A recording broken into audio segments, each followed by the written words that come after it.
afternoon, everyone. It's a little different. How's everybody doing today? It's Christmas Eve, spring ball. Gotta love it. How about our men's basketball team? Sweet 16, going out west. The West Side knows, baby. Go out there, take care of business. Congratulations to those guys. Congratulate to our women. I know it didn't go the way we wanted to, but had a good season. And I know for me personally, it's good to be around winners. So wish our men a safe trip out west and all the luck. And I know they'll represent us well. Now, spring ball. Very, very excited. I'm very excited about spring ball. The guys have been working really hard this offseason, our winter conditioning, doing a great job at competing. I think our guys have gotten stronger, bigger, and now I'm ready to see them go through the next process of now the spring ball. We've been in the weight room, and now it's time to go out and execute on the football field. It'd be fun to see our guys take from what they know in the meeting rooms and take it out on the football field and see how they execute, and see our guys compete, and who want jobs and who's okay with someone else taking their job. So it's going to be pretty cool. Questions?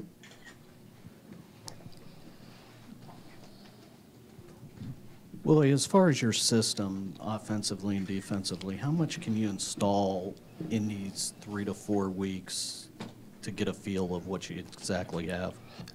You can install it all. I don't think you get out of there necessarily knowing what you're really good at or not. You know, and for us, we want to teach our guys our schemes and why we do things, what's the foundation to it, and how we can get to other things from there. And that's our focus on this spring. When spring ball is over with, whether it's offense, defense, or special team, we want to be able to say we're good at something, you know, and then we can build off of that. And there's certain things that we're going to concentrate on and make sure that our guys are pretty good at it, and then we can continue to get better throughout the summer.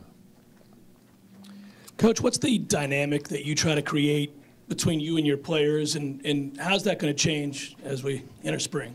When you say dynamic, like relationship between you and your players. I want to be like father-son. You know, we go in and recruit these guys and take them away from their parents, their families, and say we're going to take care of them, and that's what we want to be able to do, you know. And then I also want to be their coach, be a mentor, and help those guys reach their great dreams, goals, and aspirations. You know, and you do that by holding them accountable and making sure that they're doing the things that they say they want to do when they decide to come here. And I know every last one of them wanted to come to Florida State to graduate and win championships. And they got to have that mindset every single day at everything that we do and compete that way at every drill, every meeting, every class, but trying to get our entire football team to feel that way. Coach, how did you first hear of Coach Bell? And what's your relationship with him like? And I guess people are wondering how involved he is going to be in the installation of the offense and the play calling. I first heard Coach Bell's name when he got hired by Maryland by Coach Durkin.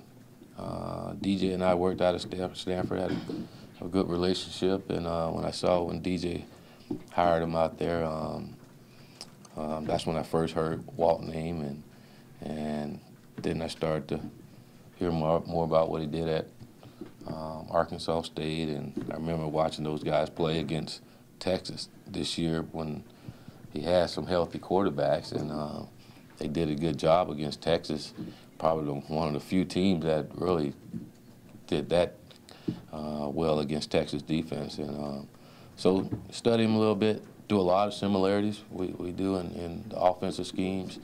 So thought he would be a good fit for our football program, and he'll be good for our quarterbacks and helping them grow and being what we need them to be at a quarterback position. And Coach Bell, him along with the rest of our offensive staff, they'll put the game plan together. We all watch practice film together, and he's going to coordinate that meeting rooms, the players meeting and coaches meeting, and yeah, that's what he do. He'll shoot me some advice on game days. I'm gonna call the plays, and if I get stuck and need a play, hey, Walt, have your finger on the play, ready to roll. Give me a play.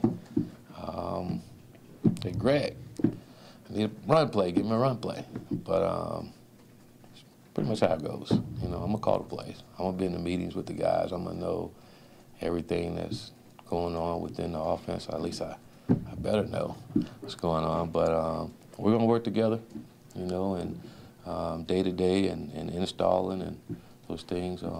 Walt and the rest of the staff will be putting that in. Well, yeah, last we talked to you, you mentioned the idea of... That was a wow.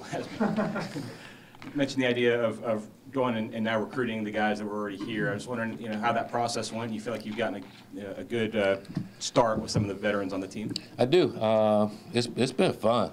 Our guys are, like I said earlier, man, our guys are buying into everything that we're asking them to do, and they're having fun. We see them around the office a lot more, and just coming in just to talk, not just football or when they do something wrong, but just coming around and spending time with us, and that says a lot. But it's been going really well. I think us being out there with the guys for winter condition has been great, for us and for them, to see how we are as coaches and how they're going to be coached, So that part been really good. Like I say, the buy-in is there, and now is that next process of taking it all to the football field, keeping that same buy-in, and then now going out and compete, and competing for jobs. This is where it gets interesting, and how they respond when things don't go their way, and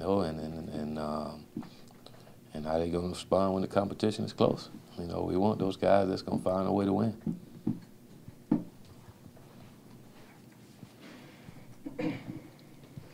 Coach, the first couple days of practice, you're not allowed to go in pads because of the NCAA rules. Mm-hmm. Just what are you looking for from your team during those first few practices? Well, just like any other practice, first understanding the kind of practice that we have. We're going to be in helmets, so we want to make sure that we're taking care of each other, while we're out there. And, we don't need any unnecessary contact while we're out there. We got to learn to practice like pros. This first time, a lot of guys are going to be going through the type of practice that we have, so I'm sure there'll be some mistakes, but we want to limit those as much as we can. And but it's just going back to just getting better every single day. And you say, however the first day is, the second day we want to be a lot better than that. But we want to be smart. We want to fly around. Don't like a lot of standing around. So we want to be a fast practice. We get in and get our work done and get out. I don't think you'll see a lot of. We'll do a lot of coaching in the film room, and but not stopping practice to necessarily slow down or just teach one or two things that you can get done on film. We're gonna let our guys go play. They're gonna make mistakes, and it's our job to correct them when we see them, and then in the meeting room. But we want them to play fast and not worry about making mistakes. Coach, the other programs that you took over were going through rebuilding phases. Here you come with the expectations that are in place at Florida State. How is it different going into a spring, going into coaching a group with those kind of expectations? I don't necessarily see it as being different, because it's more similarities than it is being different, other than the expectation. And Florida State has won national championships, and the other program I've taken over hadn't, so that's probably the biggest difference. But I think each one of those programs that I've taken over had been going this way, so a lot of those things that make it go that way are all similar in every aspect. So expectations are what they are, and that's why I think we all are here, me, coaches, players, and all. That's why you come to Florida State, is for those expectations, those challenges, and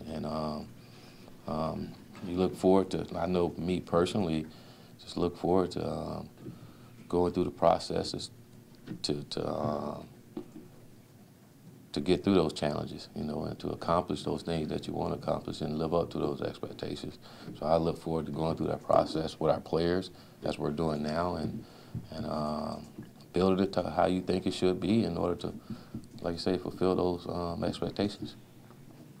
Coach, DeAndre Francois, what will he be able to do in practice? Right now, he's going to be able to encourage his teammates, be a great leader, and keep rehabbing to get himself better so he can get out there and compete. You know, I don't see him doing a lot this spring, you know, but one thing he can do is continue to work on being a great leader and winning his teammates over and rehabbing to make sure that he's in the best physical shape so that he can compete when he come back out there, you know, and get a lot of mental reps while he's out there. You know, so he's got a lot of work to do, even though he's not out there on the football field. And we look forward to him working on those things that he needs to better himself and put himself in a position to where he can compete just like the rest of them.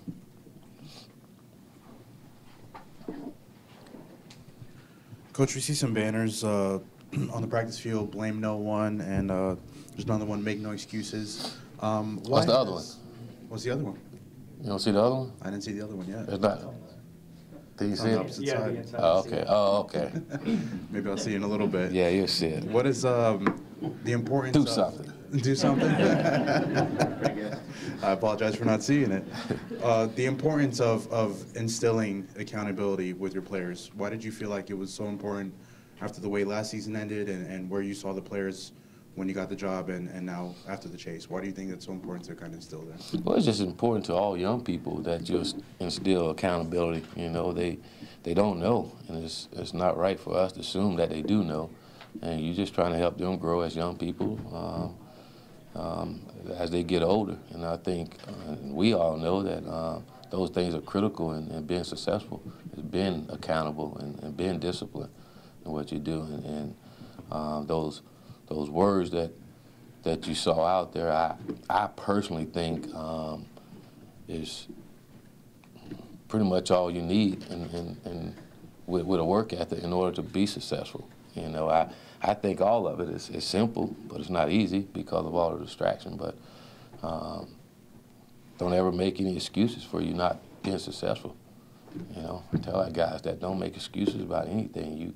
You have the ability, the good Lord bless you to be out here with unbelievable talent, and it's on you. Don't make excuses for anything. Don't blame the coach or anyone else. That's on you. I want our players to have that mentality, you know, and don't blame anyone else for not being the starter, you know, or for not getting the rep, or for not getting the grades that you want, you know, or for not doing what you say you were going to do when you came here, you know. So I want that to be a constant reminder for our guys. You know, it's each and every last one of them can do whatever they want to do, whatever they want to get accomplished. Again, it's which one of them going to have the discipline and the accountability and the work ethic to get it done, you know. And we can apply all those things and structure things for them and help them, but they in return got to put forth the effort to get it done, you know. So just constant reminders, and we've got to practice, drop a ball, and, oh, coach,